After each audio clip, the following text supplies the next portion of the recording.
YouTube, Bubbas Fabrication here. Today we're going to be showing you guys how to do a transmission service on a 3.5 to 2007 6-liter Power Stroke. There's some crossover 3.5, but this is basically anything with the 6-liter Power Stroke with the 5R110. Fantastic transmission, by the way, but let's get into it.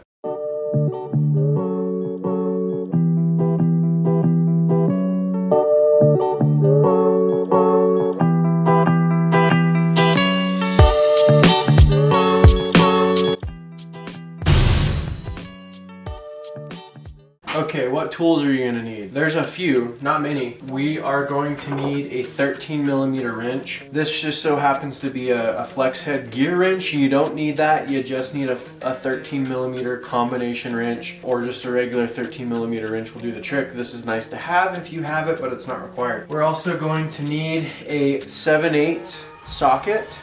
This is going to be for the external filter that we're going to remove. And I have only heard negative things about using a wrench on a 7/8 for the actual inline filter. The reason being is there's so much torque that is put into to pulling that filter off that it actually twists up the transmission lines that are actually going over to the radiator. So I, in the past, have used an impact with an adapter, obviously just like this, goes on there just like this, and that has given me great success and everybody else that I've talked to as well. So highly recommend using an impact. If you have a larger impact, that works as well. You just want type of torque on that filter, on the housing, so that you don't crack or break any of the lines. So we're going to be using this impact. Again, a 7/8 socket, the 13mm wrench you're going to need in addition to the filter for the transmission. This is the external filter. There's two of them. This is the one that looks like a toilet paper roll. So if you go to the auto parts store and they try selling you a toilet paper roll, this is the right filter. As you can see, it's fairly small. That's the size of my hand. So this is what you're looking for when you're going to get a filter for the external filter. Keep that in mind. Part number on that is 3C3Z-7B155BA. That is the part number that you're looking for this filter. I get all of my filters and fluid and everything through my Ford dealership. I actually have a company where I use quite a few parts from them for my fleet, and so I have a great relationship with the parts guy over there, and I get really good prices on everything that I buy. In fact, this fluid, that's the cheapest place that I can find it, is through my dealer. Again, this is the LV fluid. Service on this is 7.5 quarts. Get 8 or 9 quarts just to be safe. This is Mercon LV. Again, this is the newer transmission fluid that Ford's using, especially up in the 6.7, which do use the 6R140 transmission up until I believe 2019 actually. They went to the 10-speed in 2020, but this is a great transmission fluid from my experience so far and everybody that I've talked to. So that's the fluid that we're using. You're also going to want a bunch of rags. Make sure that you're staying clean. You're going to need a drain pan, which is out of the film picture right now. A creeper is really nice to have, roll under the truck. Not required, optional obviously. And I love my Milwaukee hood light. We're going to be using this as well. Keeps things nice and well lit.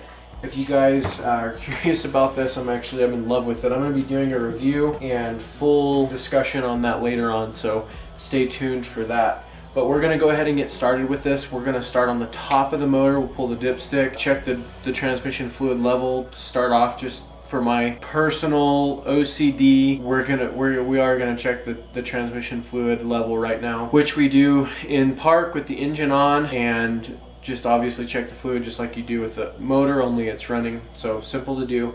And then we're gonna crawl under the truck and start draining the fluid. So let's get into that. Okay, so we are underneath the vehicle, are about midway under the vehicle towards the front. If you're familiar with where the oil pan is, we're just right outside of the frame to the right. we're going to be working with the transmission pan, which is right here. I think it's important to get your vehicle warm in order to get the fluids to be a little thinner and they flow out a little bit better when the vehicle's warm. I just took mine around the block, you know, maybe 100 degrees, 125 degrees, oil temp, you know, 100 degrees transmission temp. I think you're good to go. Be careful not to burn yourself, but we are in near the middle of the vehicle where this is the transmission pan. It's the one just behind the oil pan. And for reference, if you look at your drive shaft, which is going to the front of the vehicle that comes out of the transfer case, you're basically just right next to it, and we're going after this bolt right here, which is going to let the transmission fluid out of the vehicle. So I've got my drain pan set up already. I've got my oil drain plug or fluid drain plug right here. Again, it is lefty loosey, righty tighty. So we're just going to crack that open. Be careful not to drop this into any of your fluid. My drain pan is pretty nice where it's going to hold it up towards the top if I do, but you don't want to keep it as clean as possible. Fluid is going to start coming out when you get it about almost all the way out, so you can pull this plug just right out of the way when the fluid starts to go. And we're just going to let all of this drain out. I've got my plug in my hand right here. I'm going to bring it over to my rag and just wipe it off really well and set it aside. We're going to drain as much transmission fluid as we can out of here. And again, this is the second time or the second go around I'm doing this. And the reason for that is the transmission holds about 2 to 3 times the amount that's going to drain out right here. We've got a lot sitting in the torque converter in different valleys within the transmission. And so when we do just a fill and drain, which is roughly 7.5 quarts, you're not draining all of the fluid out. And so we've got to do it a couple times in order to get as much fluid out of it as we can and as much new fluid in as we can. So we're going to let this drain. This is what we're going to focus on first. Once this is drained and it's come down to just a steady drop, we're going to move up to the front of the vehicle to pull the transmission filter, which is the external one, not the internal one. We're going to pull the external filter that's on the transmission lines going to the front for the transmission cooler, and we'll show you how to do all of that here in just a minute. So we're at the point now where we're just to a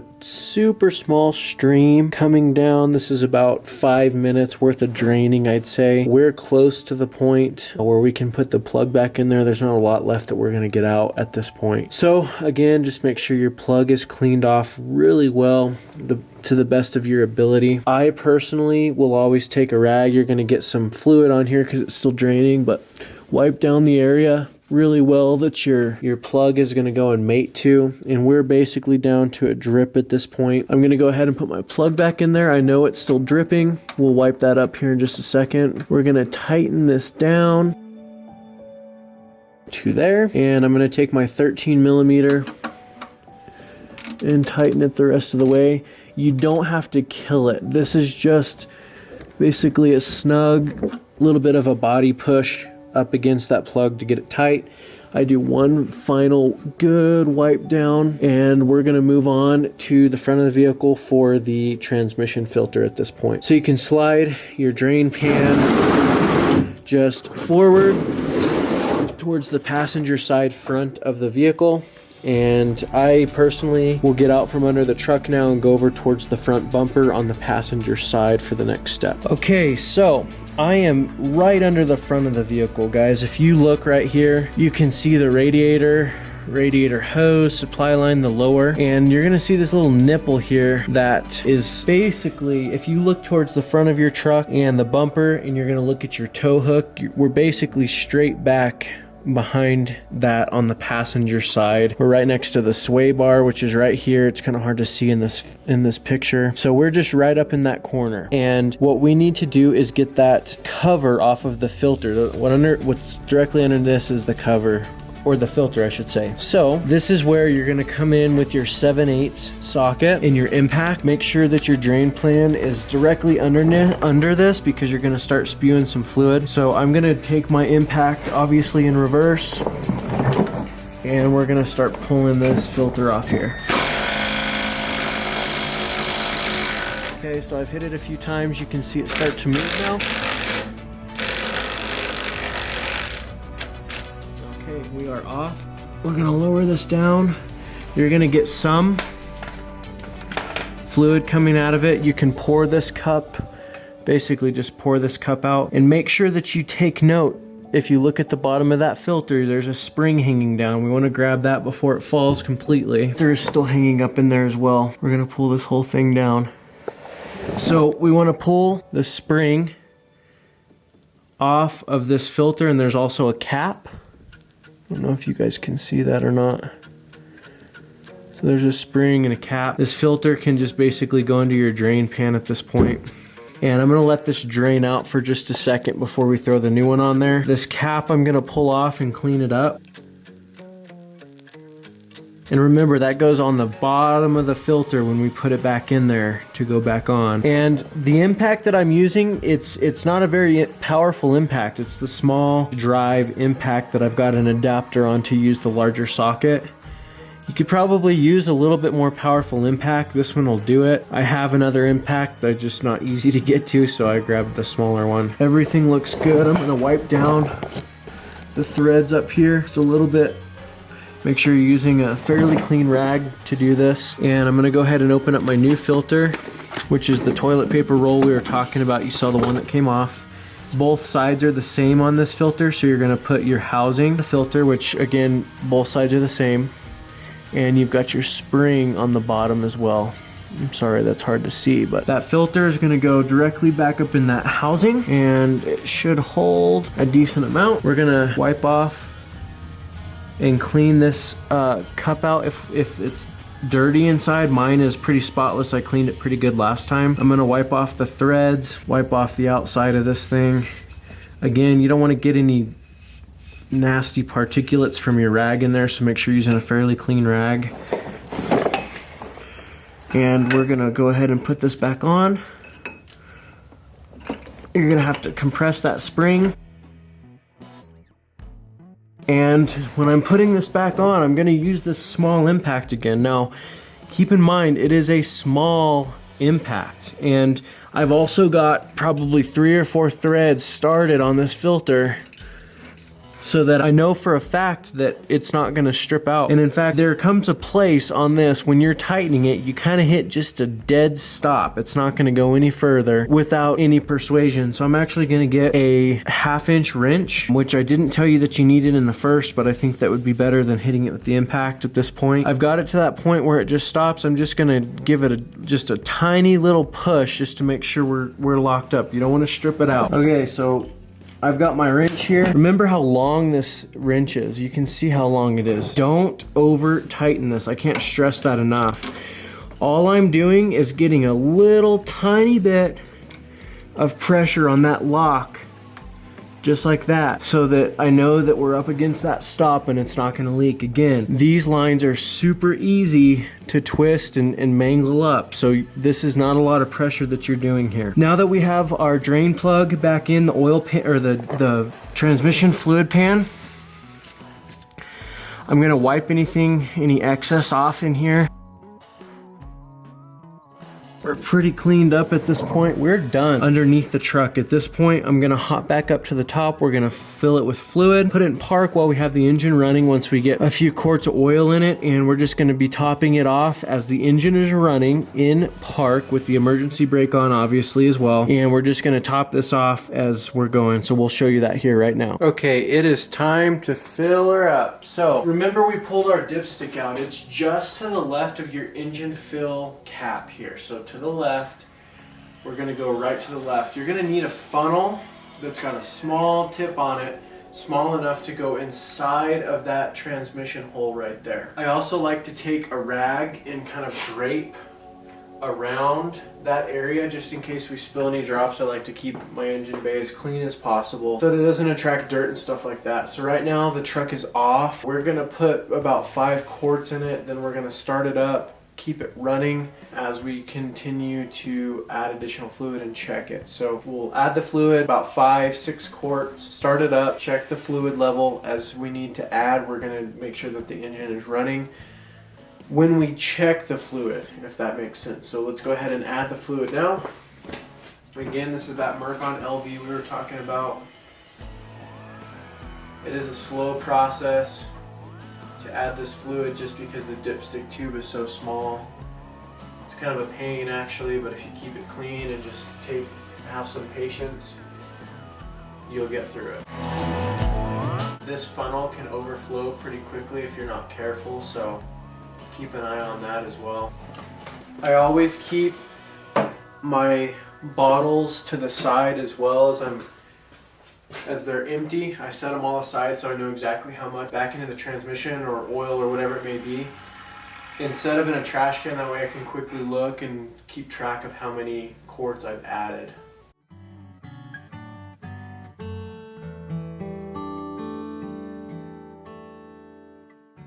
Transmission fluid's pretty thin, so don't need to worry too much about it taking too long to pour out. Just you're pouring through a small dipstick tube, so.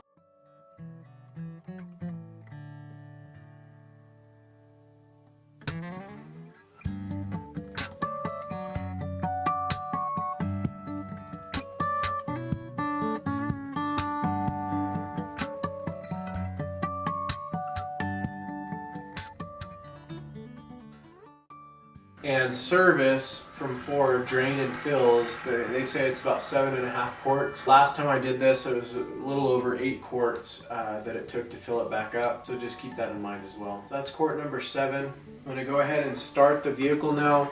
I'm gonna put it into, with my foot on the brake firmly. Remember, I'm in a garage, foot on the brake firmly. I'm gonna drop it through some of the gears, change the gears as I let it run for a minute. We can go ahead and pull this out just so the fan doesn't suck the cloth in there for any reason. Double check, make sure you don't have anything in the engine bay.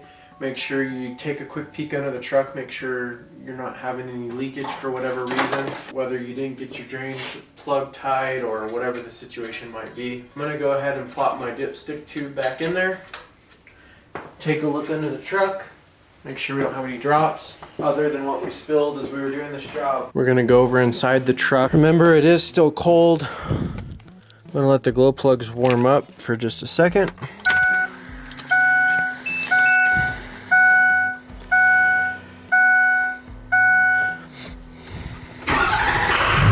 Okay, I'm gonna shut my door so you guys can hear me a little bit better.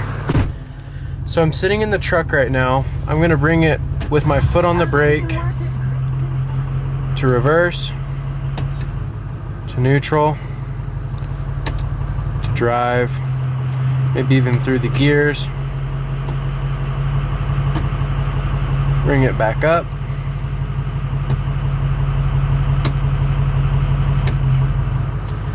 Wait in each gear as you feel it shift into that gear. Then I'm gonna bring it back up to park. Let it set for just a second. We can go back outside and attempt to check the fluid. Now, remember when we go out there to check the fluid, again, as we were talking about just a minute ago, all of that fluid is sitting inside the dipstick tube. We're gonna pull some of that out, so we gotta kind of use our judgment in order to look around that. And again, we're gonna leave the truck in park. My emergency brake is on, and the engine is running when we check this fluid.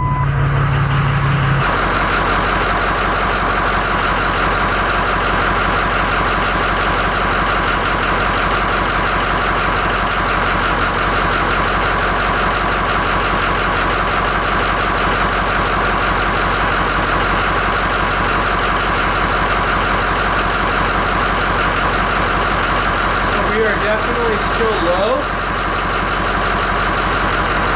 We're going to add about a half a quart back in it at this time. I'm going to wipe this back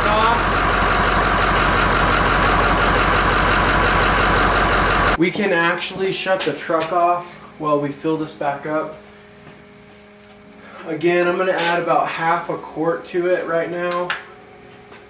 Really, over the next day or so as I drive it and I get it hot is going to be the best time to check it.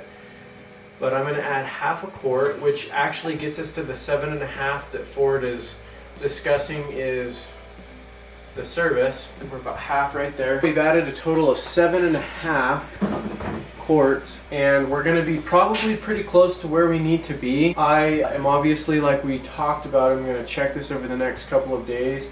I'm actually going to jump in again right now and start it up, run it through the gears like we just showed. We're going to do the same thing over again. come out here and check it, and we should be right about where we need to be. Now keep in mind that the truck is cold right now, so we're going to be in the cold fill range when we're close to where we're supposed to be. And then, like we keep talking about, all that oil inside the dipstick's going to keep pulling up on check area as we pull the dipstick back out. So we're not going to be able to get a true accurate reading, but you can use your judgment. And a lot of times you can see the areas that have pulled up versus what is actually true on the dipstick. So we're going to work on that and get it topped off, and we'll go from there. Okay, so we are finished up at this point. We've double checked for a second time the dipstick. We've ran it through the gears after we added that half quart. We're at 7.5 quarts right now. The truck is technically still cold, where transmission temperatures are at about 100 degrees, and we're still in the cold range. We're about 7.5 quarts. If you've got the time, it's great. It'd be great to run it around your neighborhood, maybe get it at some decent speeds, 55, 60 miles an hour. Bring it back home once the transmission is hot and check the fluid level. If you don't have the opportunity to do that, maybe it's late at night, whatever the situation might be, take it to work the next day, whatever it might be. And when you get back home, check that fluid. Make sure that you're right where you need to be when it's hot. And again, once it's had some time for the fluid to seep down from the dipstick tube, since you've added so much fluid in that area. Since I've been running it, I've also been underneath the truck just a few seconds ago, making sure that I don't have any leakage under there, making sure that there wasn't anything wrong with the way I tightened the drain plug on the transmission pan. In addition to that external filter we pulled off, making sure that there's not any drips coming down from the side, indicating there's something wrong with the seal, whatever it might be as well. That oil drain housing, I've also been underneath the truck to make sure that there's no drips coming down from that as well, indicating there might be some type of seal issue. We are good to go. Everything else is good. I just recommend maybe even take one of the quarts with you in your truck. Maybe if you drive to a gas station in the morning, you pop the hood, check with the funnel. Obviously you're gonna need a funnel too. Check the fluid to make sure that it's where it needs to be at that point too. So we are finished up. We are ready to go for a drive. Again, just want to make sure that you check within the next 24-48 hours your fluid to make sure that you're not causing any damage from being too low or too full. If you have any questions or comments, please leave them below. I'm always excited to read them, to see what your guys' input is. I'm going to be making quite a few more of these videos here in the future, so please stay tuned, subscribe, and like this video if you have enjoyed it. More to come here soon. Thanks again for watching. Have a great day.